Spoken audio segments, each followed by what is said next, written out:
The meeting room of the Galactic Alliance of Intelligent Species, or GAIS for short, was packed. Its grand dome shimmered with lights as countless representatives of the galaxy's most advanced civilizations debated.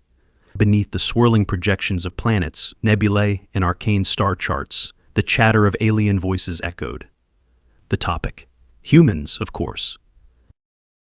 This particular day's deliberation was even more contentious than usual, as a heated debate raged around one question: should human vaccines be banned across all Alliance territories? Many of the delegates were arguing, and several had turned an alarming shade of purple in the process, especially impressive, given that this was a color unique to Soren, an amphibious species who were normally turquoise. From his seat, Chairman Galak of the Piton Collective rubbed his broad forehead with one of his 8 tentacles and attempted to restore order. His gavel, a polished orb of compressed stardust, made a hollow ringing sound as he banged it on the table. The Council recognizes Commander Zynek of the Veltrax Dominion, he announced, his tone betraying a hint of exhaustion. Commander Zynek, a towering figure with green, chitinous armor and an impressive horn protruding from his forehead, rose from his seat. Esteemed representatives, he began, with a voice that could make distant moons shiver. The evidence is irrefutable. Human vaccines do not merely enhance biological defense mechanisms. They manipulate their immune systems in the most obscene ways. Define obscene, murmured a human representative named Evan Keller from the back. Unlike his alien counterparts, Evan's clothes were disarmingly casual: a faded bomber jacket, jeans, and a shirt bearing the words "Trust Science." He leaned back in his chair, legs crossed, twirling a pen between his fingers. Zynek's compound eyes narrowed. "How dare you, human? Your kind routinely inject yourselves with concoctions that contain dead pathogens, fragments of viral RNA, modified proteins, and heaven knows what else. These vaccines of yours allow humans to survive conditions that would decimate other species." And Evan yawned for effect. "Well, Commander, that's kind of the point. To not be decimated." The chamber erupted into more noise as multiple species began clamoring to speak. The Torquin ambassador, a gelatinous blob that shimmered under the lights, wobbled and emitted a sonorous hum. "My people agree. Human vaccines are too unpredictable. We cannot have their instability threatening the delicate microbial ecosystems of the galaxy. Last month, one of our scientists merely touched a used vaccine vial, and 3 of his pseudopods grew teeth." Evan chuckled. "We already apologized for that. Besides, he got free dental care out of it." Another wave of shouting broke out. Galak slammed his gavel harder this time. "Enough. Delegate Keller, I believe it is time for the human delegation to provide a full defense. Perhaps you can explain why such reckless biological tampering should be tolerated anywhere in Alliance space." Evan stood, stretching a little before approaching the central platform. He had been briefed 1,000 times about how delicate this discussion would be, yet none of the preparation compared to actually facing a room full of suspicious alien diplomats. "No pressure, right?" "Friends, esteemed members, and beings from all walks of life," Evan began, spreading his arms wide in a practiced gesture. "I know our vaccines seem unsettling to many of you, but they save lives. When we humans encounter a deadly pathogen, our scientists figure out how to train our immune systems to fight it off before it can cause mass death. It's not tampering. It's preparation. Think of it as fireproofing for the body." "Fireproofing," a skeptical voice interjected. It came from Brethuk, a large creature covered in metallic scales that rustled when he spoke. "Why would a body need such defenses?" "Sounds suspicious." "Because humans aren't fireproof to begin with," Evan quipped. "Our species had to adapt or perish. It's part of who we are. Our bodies aren't nearly as naturally resilient as some of yours. But we're clever. Adaptation is our superpower." For a moment, there was a murmur of grudging admiration. But it didn't last. "You mean contamination?" Commander Zynek spat.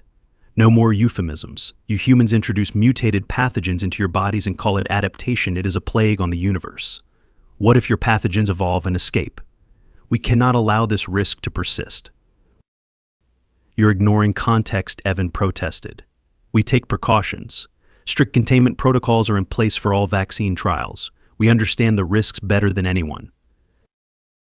Zynek slammed his fist down, cracking the table beneath it. Precautions failed during the infamous measles debacle in Sector 17B. Millions were exposed to an ancient strain of human measles. How can you deny this? Evan scratched the back of his neck. Okay, that one was bad, but we contained it, and we're learning. Besides, you know what would have happened without a vaccine? Mass fatalities. Some human diseases mutate so quickly that by the time you figure out how to fight them, it's too late. Vaccines give us a fighting chance.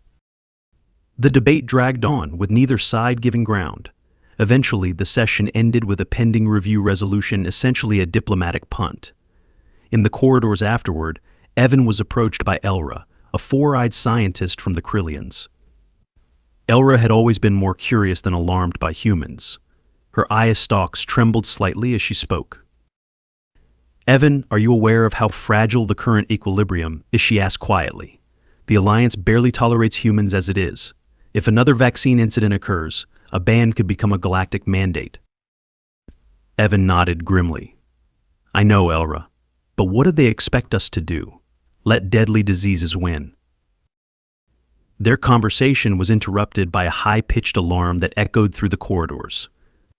It was followed by an automated voice announcement in dozens of languages warning, "Unidentified pathogen detected. Quarantine procedures activating. All personnel, report to biosafety zones immediately." Evan's heart dropped. He exchanged a glance with Elra, whose eye stalks went stiff with fear. "What did they just say?" he whispered. Chaos reigned over the next few hours. Reports began filtering in from the Alliance's medical team. A fast-spreading airborne pathogen had surfaced on a distant research station, causing flu-like symptoms at first, then escalating to respiratory failure and systemic organ collapse. The infection rate was disturbingly high, and initial scans revealed an alarming ability to mutate. Evan, quarantined along with the rest of the Council's personnel, watched helplessly as a holographic screen displayed the accelerating spread. "How did it get here?" he asked, as Elra joined him in the observation room. She had donned a full-body biosuit, complete with ventilation tubes. "It's bad," Elra said simply. "It seems to have originated from an unknown alien world. Initial analyses indicate its RNA structure can mimic those it infects, which makes it terrifyingly adaptable." "And that's good." "No, Evan. It's not good. It means no species has immunity. It can adapt to any biology, including humans." The realization hit him like a fist. "Including humans? As in us?" "Yes, you're vulnerable too." That, Evan knew, was the true game changer. The pathogen didn't discriminate. This wasn't just some exotic disease humans had brought to the Alliance. It was an indiscriminate killer targeting everyone. "Does the Council know?" he asked, as the intercom crackled and urgent instructions blared. Security protocols were escalating. Force fields snapped into place around critical sections of the station. "They will soon," Elra answered, her eye stalks drooping. "But it gets worse. Our current medical technology cannot contain it." A cold, heavy silence fell between them. Wade Evans' mind raced. "You're saying it mutates too fast for your treatments?" "Yes." Then he hesitated, knowing what he was about to suggest would be controversial. "What if you let the human scientists help? We've been dealing with mutating pathogens for centuries. We've got experience." Elra didn't react for a long moment. "Evan, if you fail, it could be the end of every civilization here. If we don't try, it will be the end."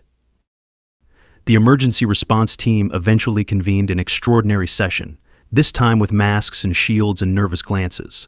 Commander Zynek, whose bravado had given way to visible fear, spoke first. "We cannot risk contamination. The affected sectors must be jettisoned. Let them burn in the vacuum." "Absolutely not," Evan interjected. "We can find a solution." "You would have us experiment again?" spat Breathhook, his metallic scales dimming with distress. "The lives of countless billions hang in the balance." "And they'll keep hanging unless we act," Evan snapped. "Do you really want to watch your people die while we stand by with solutions in our hands? We might have exactly what we need: vaccines." The assembly erupted again. The debate raged between despair, rage, and desperate hope. But reality was inexorable. Reports showed that containment had failed on multiple decks. The infection was already spreading faster than their projections. Council must decide. Chairman Galac's voice was frayed and urgent. Delegate Keller, are you certain the humans have a method that can work? This is the final moment of decision. Evan took a deep breath. There's no guarantee. But we're ready to fight, and we're very, very good at fighting diseases. Chairman Galac closed all 8 eyes for a brief, excruciating pause. We cannot ban what may be our salvation, he finally declared, his voice hoarse. Proceed, human. Find a cure. The next hours became a frenzy of action, with human and alien scientists collaborating like never before. Elra led the Krillian research team alongside human microbiologists.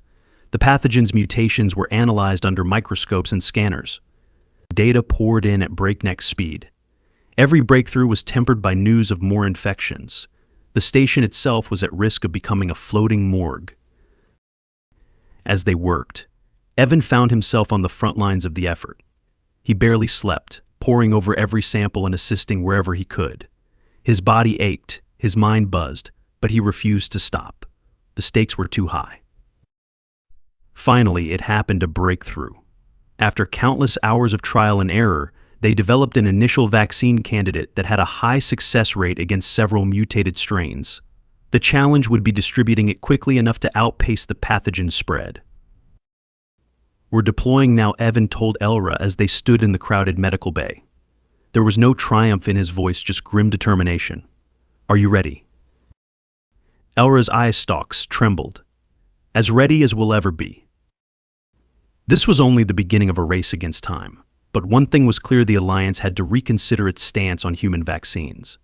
The very thing they had wanted to ban might now be their best chance at survival. Humans Commander Zynak grumbled, his breath fogging up the visor of his biosuit. You said your vaccine would work. Why are there more cases? He gestured to the holoscreen displaying a cluster of new infections, the red indicators flashing menacingly. Evan Keller, unshaven, unkempt, and visibly fueled by equal parts caffeine and adrenaline, rubbed his temples and took a long sip of what might have once been coffee but now smelled like a biohazard itself. Commander, I said we had a good start, he replied with strained patience. Not a miracle cure. The virus is mutating like a hyperactive toddler on a sugar rush. But we're making progress. Sugar rush? Elra tilted her head, her 4 eyes blinking in perfect synchrony. What is sugar, and why does it rush? It's not important right now, Evan said, waving a dismissive hand. He regretted the analogy immediately. Look, we've got version 1.2 of the vaccine ready. It covers 85% of the mutated strains. We're ramping up distribution as we speak. Zynak's compound eyes narrowed suspiciously. Version 1.2? You humans treat your biological weapons like they're hologame updates. Evan raised an eyebrow, an exhausted smirk playing at his lips. Well, yeah, we like to patch our systems. Keeps life interesting. You're unhinged, Zynak muttered, stomping away to grumble at a terrified aide. Utterly unhinged. Evan turned back to Elra and the rest of the team, who were crowded around a cluster of holo terminals. How's distribution looking? He asked, his voice low. He glanced at a row of infected patients, lying motionless under shimmering containment fields. There was no more room for humor now. Elra adjusted her breathing apparatus, her eye stalks drooping slightly. It's complicated. The delivery drones are malfunctioning on Deck 14, and the Torquin sectors refuse the vaccine outright. Something about toothed pseudopods leaving them traumatized. Evan sighed, resisting the urge to punch the nearest console. Fine, I'll talk to the Torquins. They just need reassurance. Maybe a little distraction. Like what? Oh, I dunno, he shrugged. Maybe I'll promise to throw in free dental coverage again. The Torquin ambassador, a semi-translucent blob with shifting internal colors, stared at Evan from behind a containment field. Evan felt like he was negotiating with a lava lamp, albeit one with a deep-seated fear of needles. No, the ambassador declared with a throaty wobble. The vaccine is too dangerous, too unpredictable. It's not dangerous, Evan insisted. It's necessary. You've seen the projections without the vaccine, infection rates double every 12 hours. Double. That's not sustainable. But your last necessary injection gave me teeth. The ambassador shuddered, his gelatinous form rippling. Teeth, human, teeth. Okay, but, those were pretty stylish. Right, Evan offered a nervous laugh. And technically, you didn't have to floss. The ambassador's colors shifted to a murky purple, a sign of deep distress. You dare joke about oral deformities.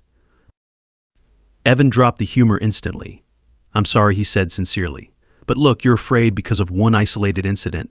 We've made improvements. I'm personally involved in the quality checks. No more teeth. We're in this together, and every moment counts. The ambassador's form sloshed back and forth as if deep in thought. Finally, it bubbled out a resigned sigh. Fine, but if even a single pseudopod grows something extra, I will hold you personally responsible.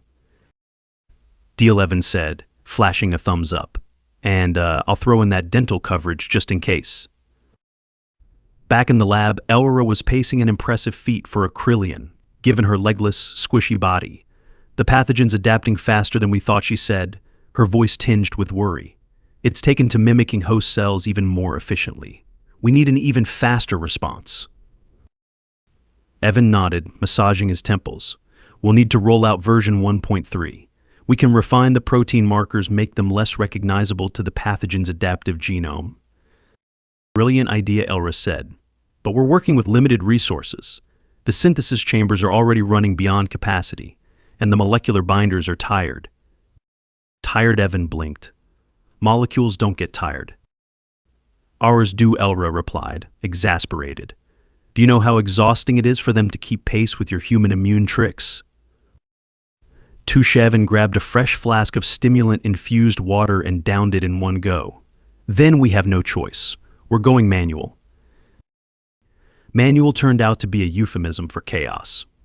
In the synthesis chamber, Evan and Elra found themselves elbow-deep in bioreactors, mixing and matching molecules like frantic chefs trying to keep pace with a galaxy-wide cooking show.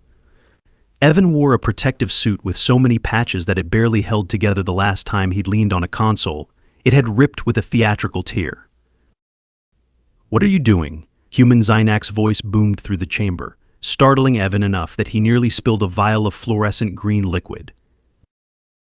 Oh, we know. Just brewing up a potion for galactic salvation, Evan said, juggling the vial. Why want to lend a hand? I hear your horn can stir quite the batch. Zynak glared, though it was less intimidating with his oversized biosuit making him look like an angry beetle. This is not the time for levity. No, Evan agreed, securing the vial. It's exactly the time for levity. If I don't laugh, I'll cry. And trust me, nobody wants that. To everyone's surprise, Zynak's mandibles twitched, possibly a smile, though it was hard to tell. He shook his head and lumbered away, muttering, humans are a strange species. Welcome to the club, Evan called after him. Then he turned to Elra. Are we ready? She nodded, her eye stalks stiff. Version 1.3 is synthesized. It's time. The deployment of the next vaccine iteration went out across the station. Drones buzzed through the air, dropping doses in every sector. Medics, both human and alien, administered injections with remarkable speed, their movements precise but tense. As Evan monitored the situation from the control room, a burst of static erupted from the comlink. We have a problem, came a panicked voice. The Veltrax sector's containment has failed. The pathogen is mutating again. Evan's heart sank. How fast? Fast? He gritted his teeth. On my way. When he arrived, the scene was dire. Infected Veltraxians, including Commander Zynak, were struggling to breathe as medics worked desperately around them. The mutated strain had grown resistant to the previous vaccine dose. Evan scanned the readings. This shouldn't be possible, he whispered. Zynak's eyes fluttered open, his breathing ragged. Human, did you lie about the vaccine? No, Evan said, kneeling beside him. I didn't. We need to adapt it. Again, don't give up on me now, Commander. Zynak's mandibles twitched weakly. I cannot believe I am depending on a human for survival. This must be punishment for my sins. Probably, Evan replied, trying to keep his voice light. Or it's karma for cracking the table with your fist that one time. Either way, hang on. Working against the clock, Evan, Elra, and every available hand-synthesized version 1.4 a cocktail of adaptive markers designed to counter the pathogen's newest trick. It was risky, but time was running out. Finally, as the first doses were administered, something shifted. Patients began stabilizing. The pathogen's spread slowed. For the first time in days, there was hope. Evan collapsed into a chair, exhaustion washing over him. Elra hovered nearby, a tentative smile playing on her eye stalks. You did it, Evan. We did it. No, you did it, Evan corrected. I just provided the coffee and sarcasm. She laughed, a strange, gurgling sound. Well, I think we'll need more of both. The fight isn't over. Story of humanity's life, Evan said, standing again with a weary grin. But hey, maybe next time we'll get a galactic pandemic where we can take a vacation first. He looked around the chamber, meeting the eyes compound, pupil or otherwise of those who had fought alongside him.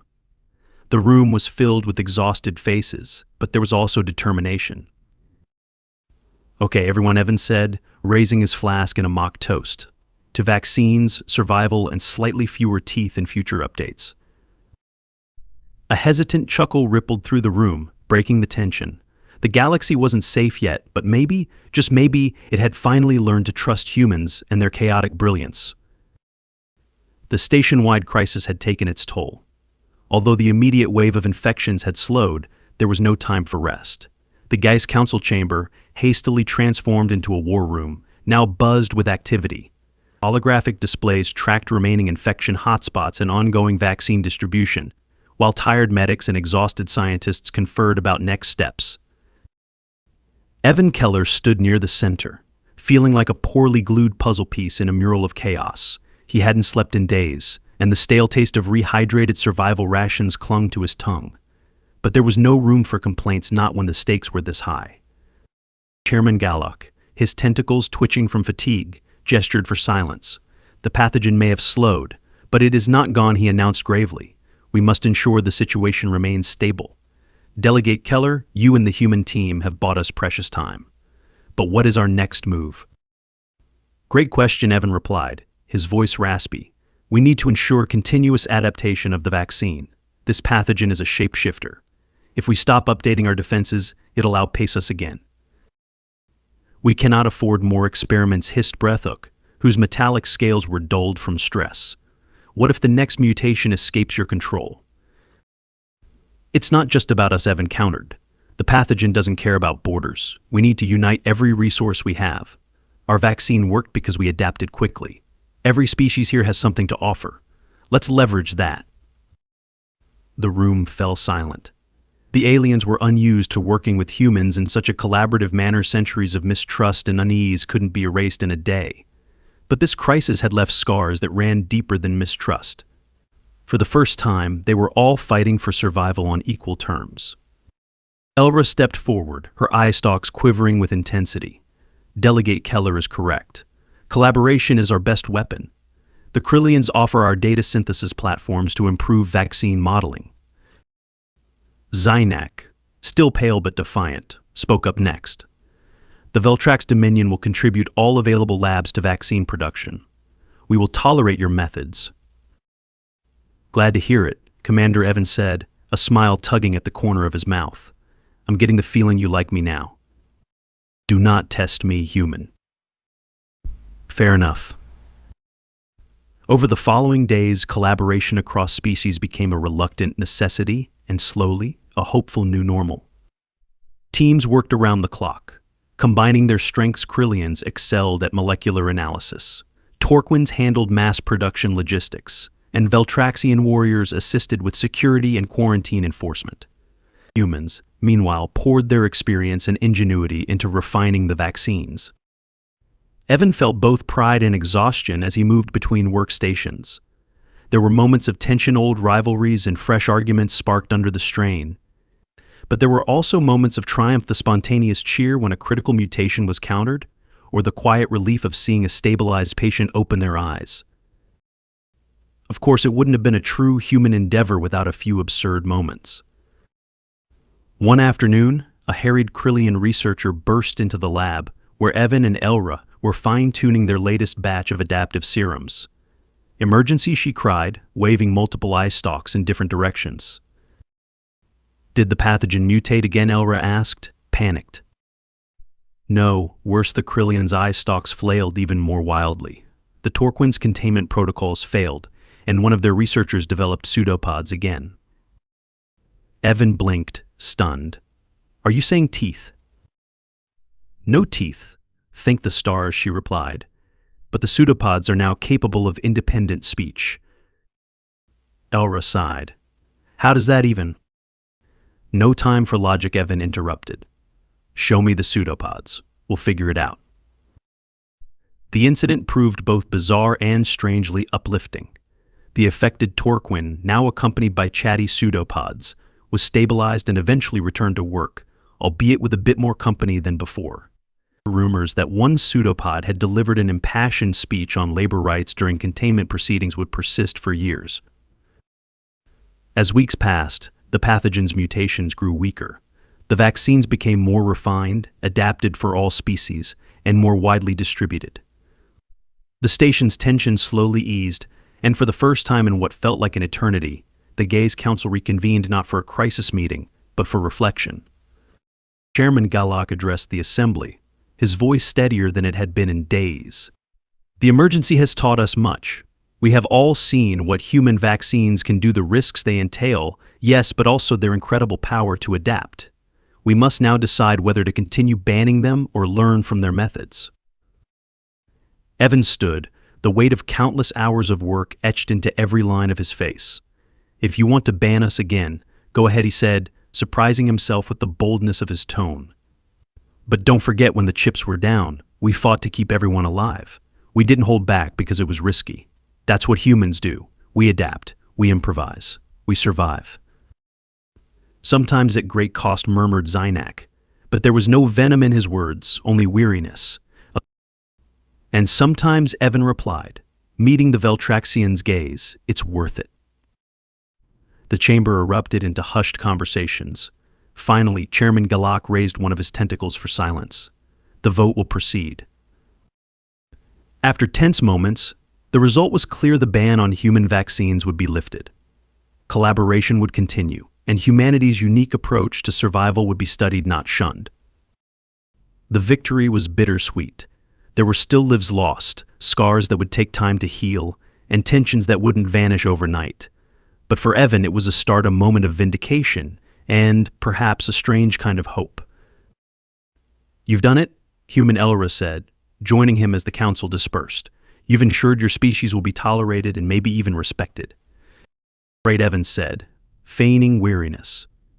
"I can't wait to explain this to Earth. Hey everyone, good news.